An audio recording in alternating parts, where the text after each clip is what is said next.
langit. Oleh karena itu mari sama-sama kita memperjuangkan nasib komite sekolah. Karena tanpa komite kalau ke depan jangan harap. Ya, komite bisa merangkul masyarakat. Hai, yang hana kau jauh. Itu nggak komite. Jadi oleh karena itu melalui ibu kembali, mohon bukan ibu dulu kabupaten, juga ini Bapak Agustiar yang juga vokal orangnya, kawan saya sejak tahun 85, orang dari Honggu, juga vokal orangnya, juga Pak Said Rashidin. Ini mohon kepada ibu, tolong adanya intensif kepada komite sekolah. Terima kasih. Terima kasih juga masih bertanya, mau minta penjelasannya. Saya jawab bahwa harapan itu akan tidak ada, tidak akan sia-sia. Begini, undang-undang ini mengatakan komite itu bertanggung jawab tentang penyelenggaraan pendidikan. Bahagian daripada sekolah. Komite itu adalah bahagian daripada sekolah. Nah, itu mudah-mudahan dapat dimengerti oleh kepala sekolah.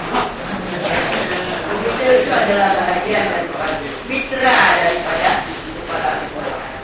Kalau ada apa yang dikali oleh kepala sekolah, duduk berbahagian ke komite. Tapi kalau saya bantah sedikit, bukan intensif ya, tapi insentif.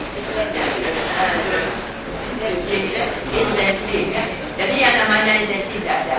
Tapi kalau memang ada pekerjaan ini oleh kepala sekolah, jangan dikelola oleh kepala sekolah, tapi mufakatlah dengan komite, dikerjakan oleh komite. Jadi menjona itu dalam hal itu. Jadi kalau ada memang pekerjaan itu diberikannya daripada sedikitnya bagus. Nah, tapi dalam hal ini bapak-bapak ibu sekalian, tinggal 2-3 menit lagi ya. Saya berikan sedikit masalah kepada komite.